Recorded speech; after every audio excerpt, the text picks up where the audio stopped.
Ok, entonces bienvenidos a la última reunión de preguntas y respuestas.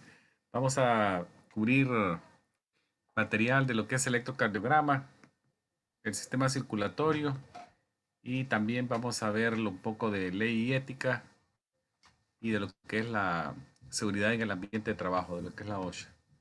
Así que vamos a hacer el mismo formato de ir haciendo las preguntas, ahí me van ayudando a contestarlas y vamos a dar un espacio también para ampliar conocimiento de cada pregunta.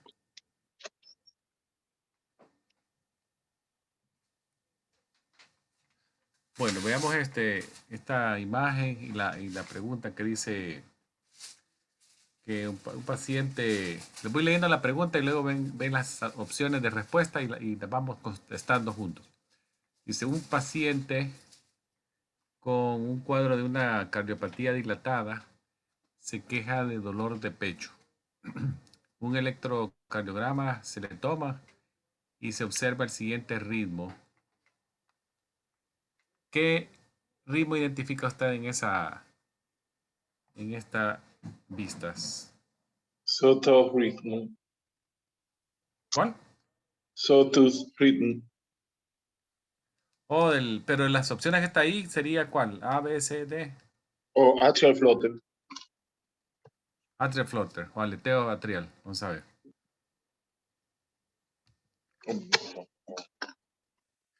Aquí tenemos ya vamos a ver un flutter más adelante para que veamos la vista del diente de serrucho que me dice. Esta imagen que tenemos acá es una taquicardia ventricular. Esta la habíamos mencionado como una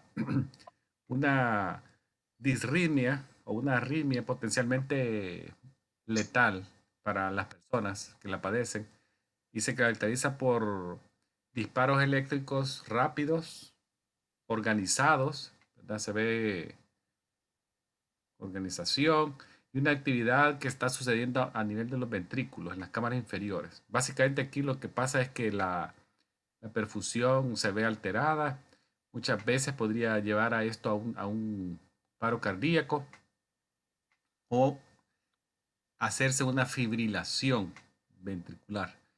En esta situación, estos pacientes que tienen esta taquicardia ventricular, muchas veces se van a observar tres o más contracciones ventriculares prematuras en línea, con lo que les dicen como en ráfaga, le dicen como ráfagas, eh, que muchas veces no producen pulso, ¿verdad? Cuando uno toma el pulso a los pacientes en el cuello, a nivel de la carótida, no hay pulso. Esto es lo que se le llama entonces una taquicardia ventricular sin pulso, ¿verdad? Esta también eh, significa que la contracción no está siendo efectiva y puede llegar a una insuficiencia del órgano, en este caso el corazón, ¿verdad?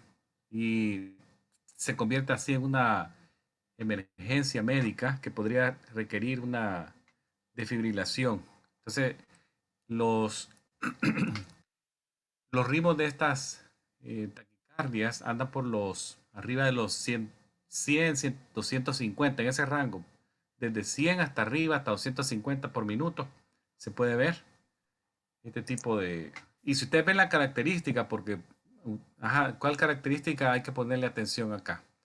En esto hay que ver que la imagen de del complejo QRS es una imagen bastante abierta, ¿verdad? Aquí podemos ver que el complejo QRS es bastante abierto, una vista muy rara, bizarra, y no se logra, por ejemplo, en este tipo de taquicardia no se logra visualizar onda P, no se logra ver onda P, sino que una abertura bien extrema del complejo QRS. Veamos este que tenemos acá ahorita, que enfrente a nosotros, que es una línea. Vemos acá que ustedes como asistentes médicos vieran ese trazo. ¿Qué reconocen en ese trazo? ¿Qué es? Asístole. Sí. A veces estaba fácil, ¿verdad? Así. Una, una sistolia es aquella línea plana. Le podríamos decir una línea isoeléctrica. No hay ninguna vista de nada. No se ve P, no se ve QRS, no se ve onda P. No hay actividad eléctrica o alguna onda visible.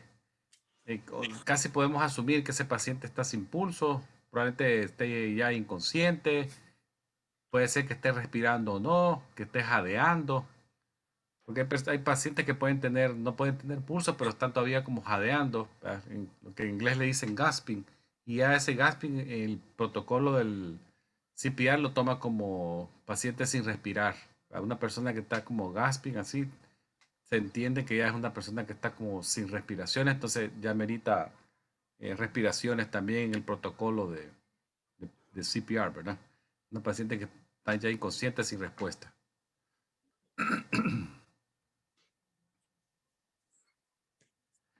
Vean este otro que está acá, que dice eh, un paciente de 15 años presentó un desmayo durante un evento deportivo. Se le toma un electrocardiograma y se identificó el siguiente ritmo. ¿Qué ritmo ven ustedes allí?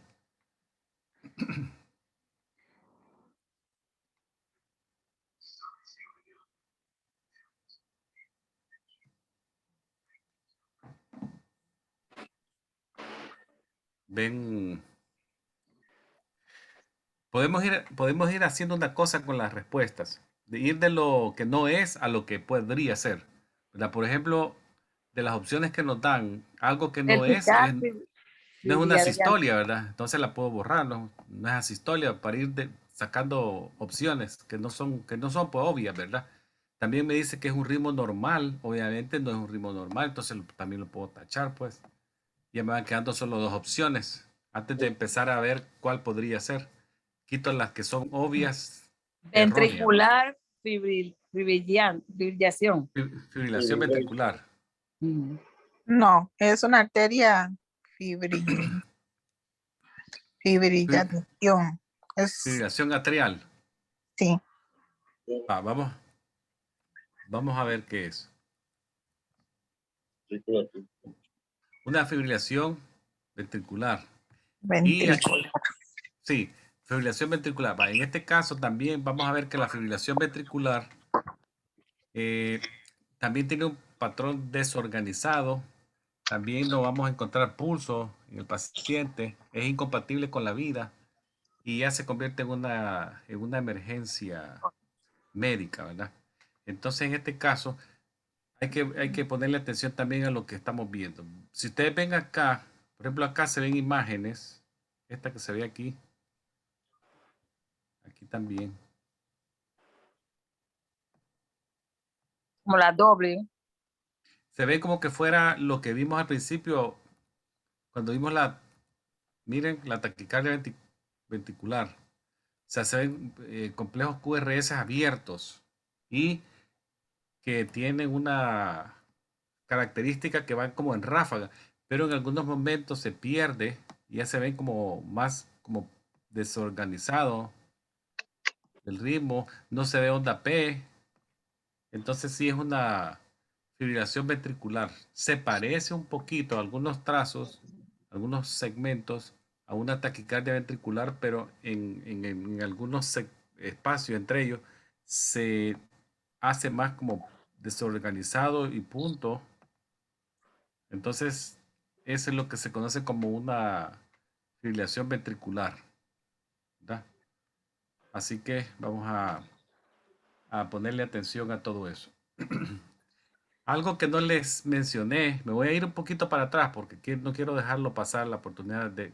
Cuando vean la taquicardia ventricular, eh, también hay que verle, esta taquicardia ventricular tiene una característica que no se las mencioné, que podría ser lo que le dicen monomórfica o polimórfica. La monomórfica es aquella que tiene las mismas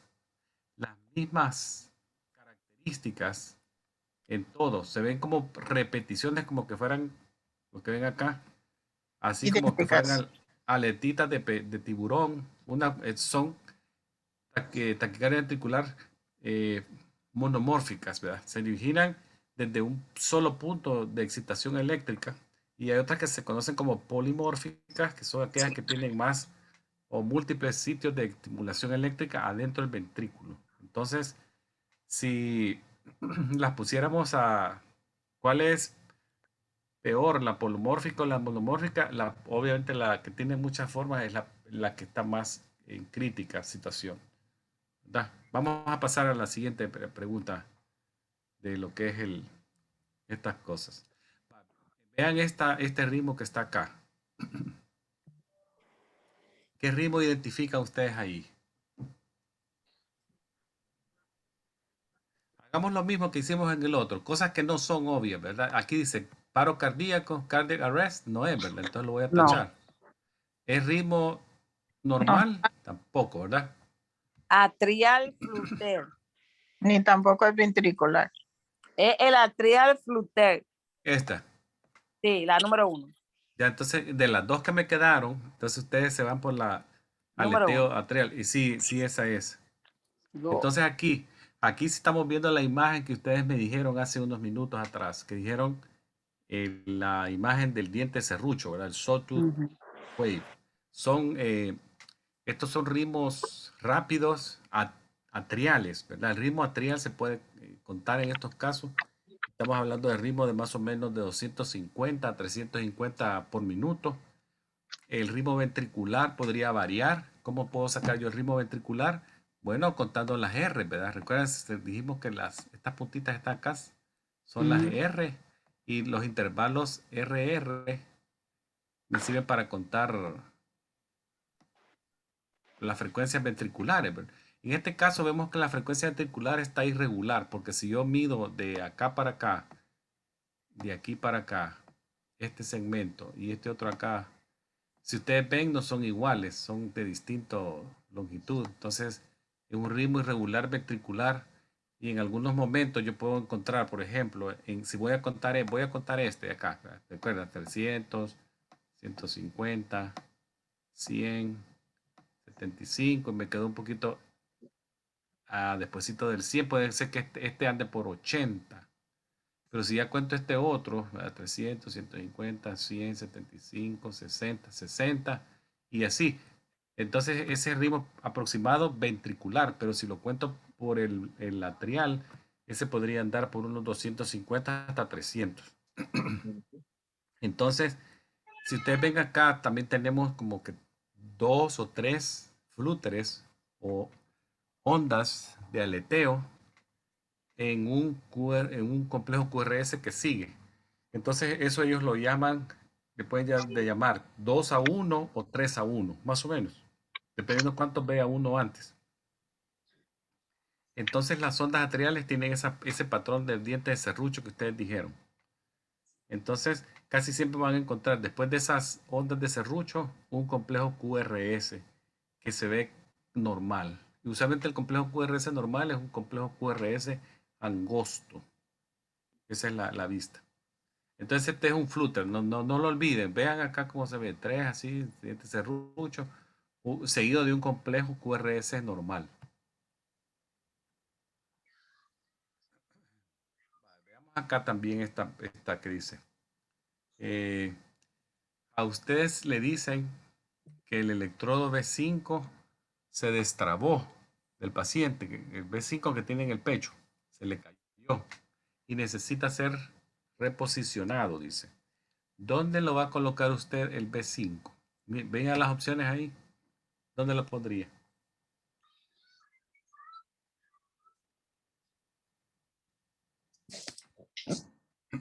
En el A, B, C o D.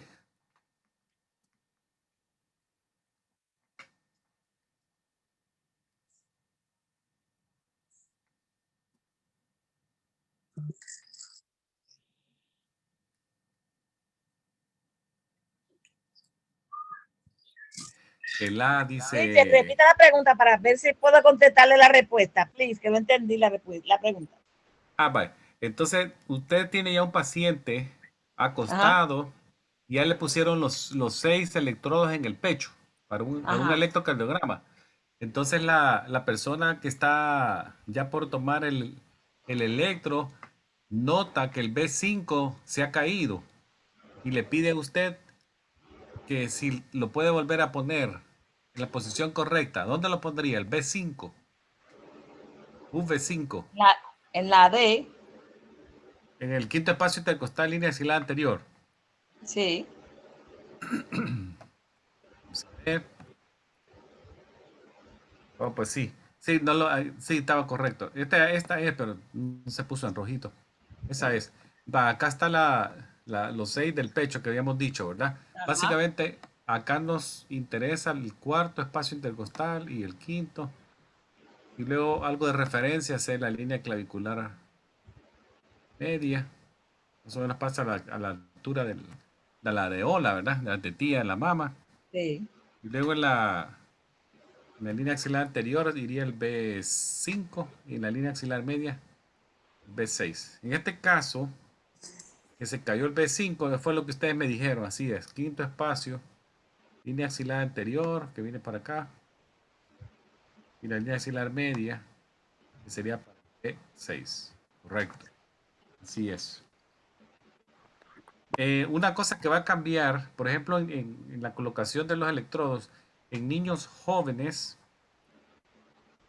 por ejemplo, en aquellos que están bajo de 5 años, desde el grupo etario bajo 5 años, el ventrículo derecho normalmente podría extenderse un poquito a la derecha del esternón. Entonces, para mostrar de forma apropiada el potencial ventricular, en esto se colocan, cuando se hace un electrocardiograma para niños en el grupo de 5 años para abajo, se incluye una vista alterna que se conoce como B4R y aquí se las pongo. Y esa básicamente está del lado derecho del pecho en la posición análoga del lado izquierdo. ¿Y cuál sería esa? Sería la misma posición que yo pondría el lado izquierdo, que es la, habíamos dicho que era en la posición de la línea clavicular media, pero aquí no aparece porque aquí la han quitado, pero aquí estaría. Quinto espacio, línea clavicular media. Entonces lo pongo yo en la misma posición, pero el lado derecho. Eso es para tratar de manera correcta mostrar ese potencial del ventrículo derecho que en los niños eso se ve que está un poquito hacia el lado derecho, ¿verdad? Eso sería una observación que si ustedes probablemente lo van a ver en clínicas pediátricas, si trabajan ahí, lo van a ver.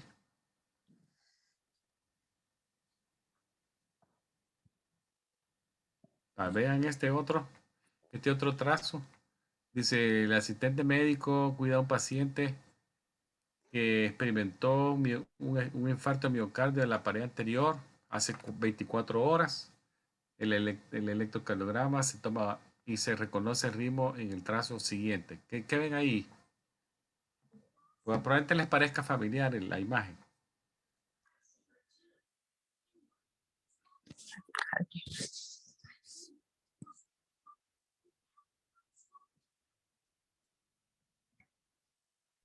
Ventricular fibrillation. La fibrillation. Ventrículo, tachicardia. Me dijeron cualquiera de las dos puede ser, ¿verdad? Estas dos. Vamos a ver. Es una taquicardia ventricular. Nuevamente aquí vean que el complejo QRS Esa es. está como abierto. Y esta es una imagen de lo que le estaba hablando yo, que era cuando hay un solo sitio de excitación ectópico, se ve que se producen imágenes monomórficas de la misma forma en ráfaga. En este caso se están observando taquicardia ventricular monomórfica en un espacio más o menos acá como de 3 segundos en una ráfaga.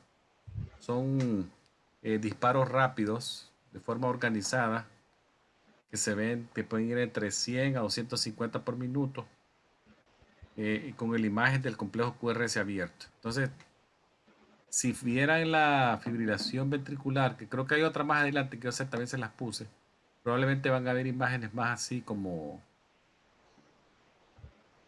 en punta. Esta sería más una imagen así como que fuera una fibrilación ventricular. Más punta. Mientras aquí la ve un poquito, sí es imagen bizarra, pero se ve un poquito más como organizado los patrones monomórficos parecidos. Vamos a ver esta otra imagen. Dice, un paciente viene a la clínica con historia de sentir palpitaciones en el pecho. Se observa sudoroso y pálido. El paciente admite que utilizó cocaína más o menos una hora antes de llegar a la clínica, ¿verdad? Entonces se le toma un electrocardiograma y se observa la imagen siguiente, la que tienen ahí. ¿Qué viene a su mente cuando ve esa imagen que está ahí? Heart Tiene block. la A, que tiene una supraventriculación taquicardia. Esta. Ajá. Ok, veamos para descartar las demás. Imagen de fibrilación ventricular la vieron hace como 5 minutos y no es esa. Ajá. Acabamos de estar hablando de eso. Exacto. Un bloqueo cardíaco tampoco es imagen de un bloqueo cardíaco, que son aquellos que No, tienen PRs largos o ondas P que no conducen con un complejo QRS. Entonces la tacho acá. Fibrilación atrial. tampoco. Me parece un No sé. poquito a la fibración, pero no es. Entonces nos va quedando la supraventricular, ¿verdad? Lo que se conoce como SVT. Sí. Veamos por qué es esa. Es la taquicardia supraventricular es una disritmia, ¿verdad? Que se origina de un foco ectópico que se ubica por arriba de la Por encima, sí. bifurcación de las de His. Entonces, el latido cardíaco podría ir más o menos en un rango de 150 a 220 por minuto. Si ustedes ven, el ritmo es regular, porque si ustedes le vamos a poner aquí atención a estas R, acá, Ujú. Que sobrepasa del cuadro. y también están casi a la misma distancia una de la otra, si la midiéramos, pero Ajá. así a ojo de buen cubero, como dicen, se ve casi que están a la misma distancia, entonces es un ritmo regular ventricular. Eso sí también es bien característico, un ritmo regular ventricular. La onda P muchas veces está oculta en este tipo de ritmos de taquicardia supraventricular. Y si está visible, podría tener una forma normal y el intervalo PR podría observarse más corto de lo normal. El complejo QRS que vemos acá, Yo quiero, ¿sí? ¿Me habló o no? Ok, el complejo Dice que QRS, no. ok, el complejo QRS en esta imagen también se ve un poquito corto. Se ve menos de 0.2 segundos. Entonces, esta imagen también es muy característica, no la olviden, que es de la taquicardia supraventricular o SVT, como se le conoce así en abreviación. Ok, vamos a cambiar un poco de electrocardiograma a otro tipo de temática. Y es un poquito que nos vamos a lo que es la parte de lo que es la ley, ¿verdad? La HIPAA, de la ley HIPAA. Dice, un paciente masculino tiene una enfermedad metastásica terminal. Paciente con una enfermedad metastásica terminal. Llega a la unidad de emergencia, ¿verdad? Usted está ahí. Recuerde que el asistente médico, el MI, puede trabajar en cualquier escenario, ¿verdad? Puede trabajar en una clínica, en un hospital, una zona de la zona de emergencia de un hospital, en una zona de encamado de un hospital. Entonces, por eso les pongo estos escenarios así que se pueden presentar en algún momento. El paciente arriba en la emergencia, con respiraciones, o lo llevan, obviamente, lo llevan a la unidad de emergencia con respiraciones de 6 por minuto. ¿Cuántas respiraciones por minuto habíamos dicho que era normal de frecuencia respiratoria? De 12 a 20. De 12 a 20, sí. 12 a 20. Este señor aquí lo describen de 6 por minuto. Y también se observa que él había indicado, dice, una como dirección que tomó en avance, ¿verdad? que, que no se le brindaran esfuerzos de resucitación. ¿Cuál debe ser ahí entonces su respuesta como asistente médico si ve así al paciente ese que llega metatásico terminal, con respiraciones de 6 por minuto, con un deseo que ya había tomado previamente que dice que no se le resucite? Entonces, vean las opciones que yo les pongo allí. Dice la 1, se le pregunta al paciente si quiere cambiar de opinión. Se le pregunta a la esposa qué es lo que ella quiere. Se determina quién tiene el poder, el, el poder de abogado médico o power of attorney médico, o se siguen los deseos del cliente. Option 3, la 3. Determine who has medical power of attorney. La número, Yo la 1. número 3, ¿quién tiene el poder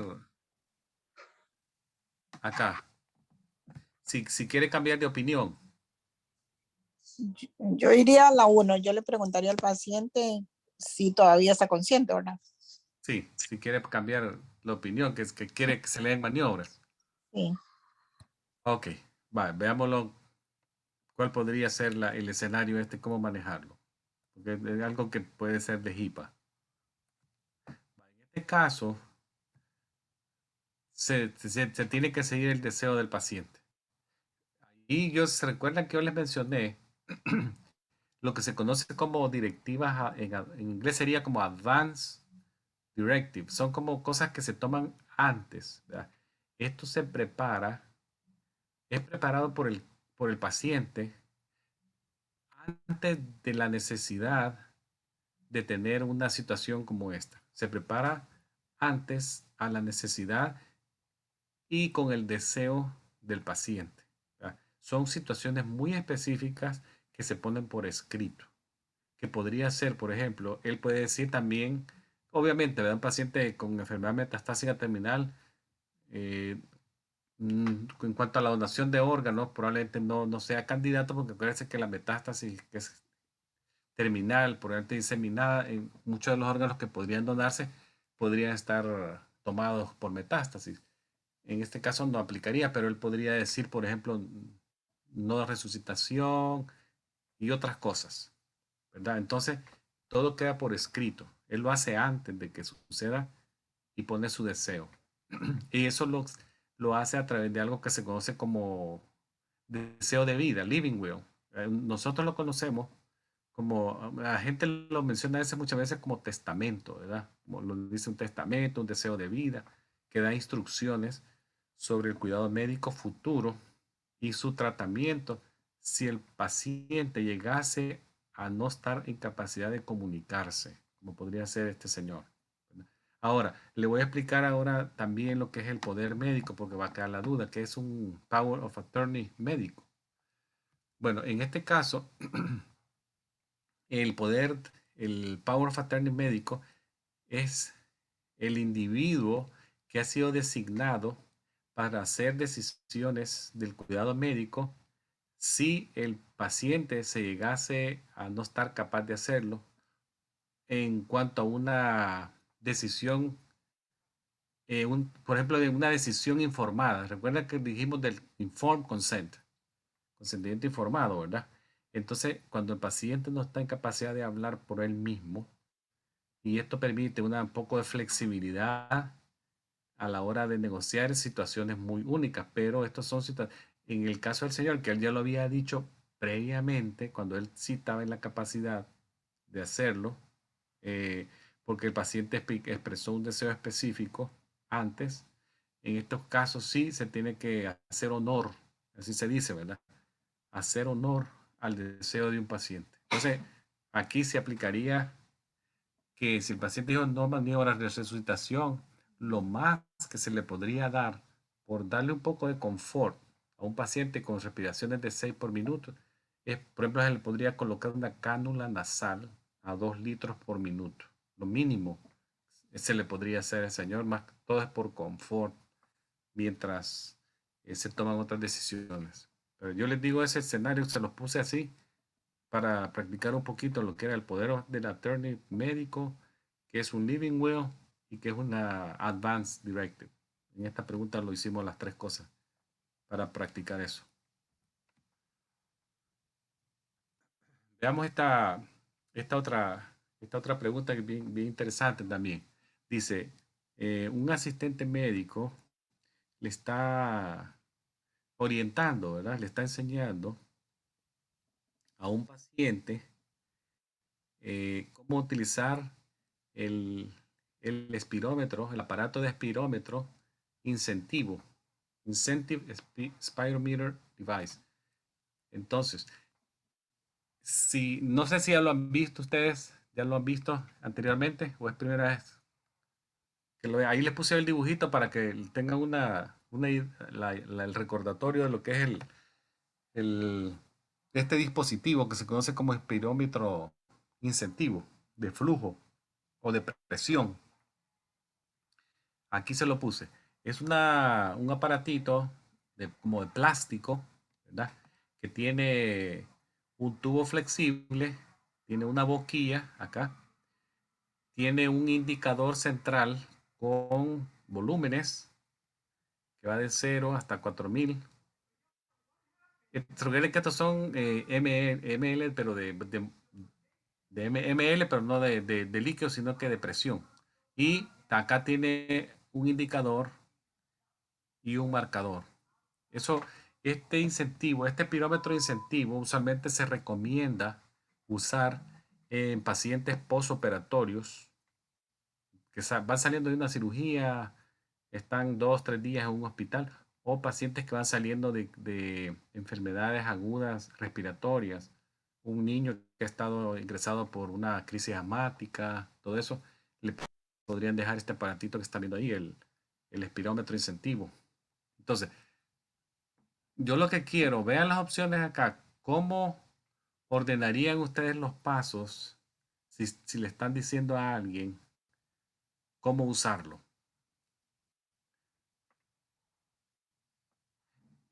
Traten lo que quiero yo es que ustedes le pongan número aquí, que va primero, que va de 2, que va de 3. ¿Qué haría primero? Lo primero, hold breath for at least 2 to 3 seconds. Va, este es el primero. Yo le voy poniendo el número donde ustedes me digan.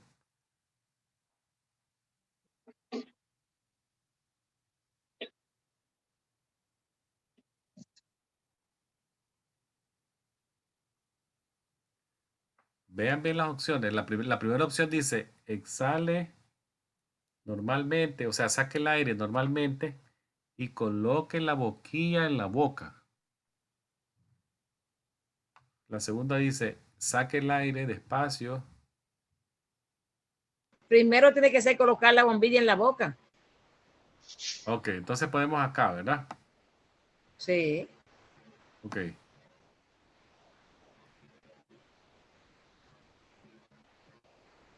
El segundo es exhalar, inhalar para después exhalar. Y entonces pues, pongo acá el número 2. Exacto. Ok. ¿Cuál sería el 3?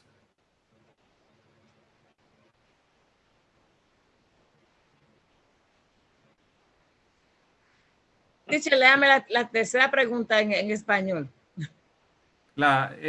Esta, sostengas la respiración por al menos 3 segundos. Es esta. Esa es la tercera. Y después exhale.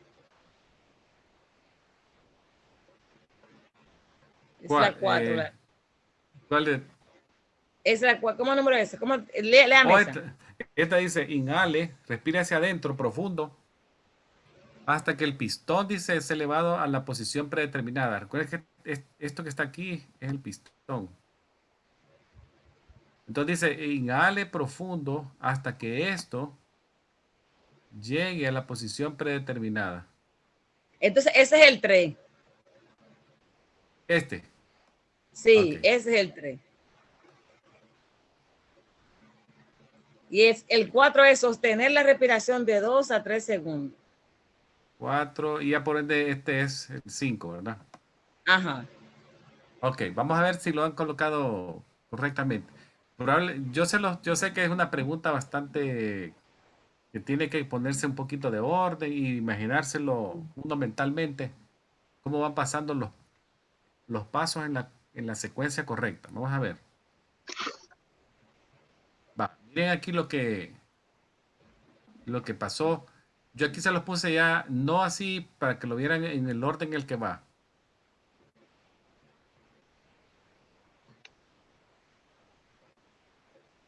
Entonces, esta está bien. Miren lo que dice ahí. Exhale normalmente y es lo que ustedes me dijeron. Colocarse en la posición, en la boquilla en la boca. Este era el 1, ¿verdad? Ajá. Que fue lo que aquí hace el Señor. Colocarse la boquilla en la boca. Sí, eso sí. Luego aprieta los labios alrededor de la boquilla para evitar fuga. Ese sería el número 2. Luego inhala profundamente y al inhalar el pistón, que es este color que se ve aquí en esta foto de color azulito, al inhalar hacia adentro, ¿verdad? Respirar hacia adentro, este pistón se eleva a la posición predeterminada en el marcador. Si ustedes ven, estos tienen un marcador, Sí. que es donde yo quiero llegar. Ahí más o menos yo lo hago como flotar. Esto va a subirse y flota y queda ahí como flotando Sí. un momento. Hay que sostener la respiración por 2-3 segundos Ajá. y luego sacar el aire despacio. Ese fue el Ok. último paso, ¿verdad? Entonces, Sí. ese es el orden en el que se hace. Les voy a complementar yo un poquito. ¿Para qué sirve esto? Lo que se produce acá es un ejercicio para los pulmones que muchas veces eso hace que se prevenga la formación de atelectasias en los pacientes. Estas atelectasias muchas veces están asociadas a dolor. Pacientes que van saliendo de cirugías respiran muy superficial por el dolor. Las respiraciones no lo hacen. Entonces eso podría provocar formación de atelectasias o también en niños que van saliendo de crisis asmáticas. También les recomiendan estos inspirómetros, incentivos espirómetros. Entonces se recomienda, según las guías, se recomienda hacer más o menos de 5 hasta 10 respiraciones por sesión. Ahí depende de lo que aguante el paciente, porque algunos pacientes, déjenme decirle, se marean. Después de 2, 3 ya se marean. Entonces no llegan a alcanzar, pero por lo menos hay que tratar de hacer unas 5 por sesión y de preferencia se hacen cada hora mientras el paciente esté despierto, ¿verdad? Durante el día. Hay que hacerlo como ejercicio. El paciente tiene que estar, si ustedes ven esta imagen acá, el señor está sentado, se tiene que hacer sentado o si está en una cama, tiene que hacerse en una Fowler alta. La Fowler alta más o menos está a 80 grados, 90 grados. Casi vertical, ¿verdad? Sentado en vertical. Entonces esos son los pasos. Vean para que lo recuerden, ¿verdad? Colocarse la boquilla en la boca, apretar los labios alrededor de la boquilla para evitar fuga. Se inhala bien profundo a través de la boquilla. Eso hace que el pistón se eleve al marcador determinado que yo ya lo he dejado marcado. Estos marcadores ya están ahí puestos. Es como el marcador meta que yo tengo que hacer. Mantengo mi respiración por 2 a 3 segundos y luego exhalo. Saco el aire Suavemente. suavemente, sí. Saco el aire suavemente y eso previene hiperventilación. Luego, también las guías recomiendan al final toser. al final de cada sesión toser para que ayude si hay secreciones a expectorarlas, a sacarlas. Entonces, yo sé que esto fue nuevo, no lo vimos durante las 3 semanas anteriores, pero les puse esta pregunta para tenerlo como de repaso, que era un espirómetro incentivo y los pasos que van en forma ordenada, ¿verdad? Vamos a ver la siguiente. Bueno, les voy a poner vamos a ver este video que también es de lo que acabamos de hablar. Veámoslo.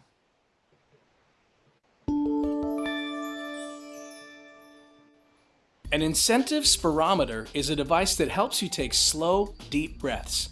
Using it correctly keeps the lungs working well and can help prevent problems like pneumonia. An incentive spirometer is made of hollow, clear plastic. It has a tube with a mouthpiece attached. Numbers on the spirometer show how deeply you breathe in. A little disc called a piston moves up and down. The area with arrows or lines on it shows a range. A ball goes up and down in this range to show how slowly you breathe in. Sit up straight and hold the spirometer in your hands.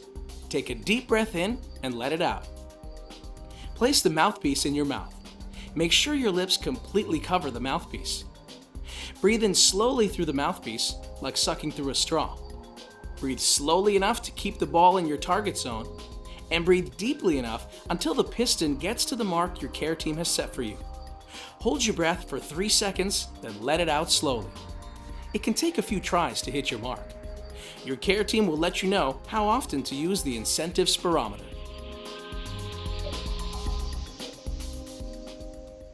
Bueno, ya vimos el video y dicen que las imágenes valen más que 1000 palabras, ¿verdad? Espero que el video nos haya tenido que clarificar un poco más lo que estuvimos hablando y ya.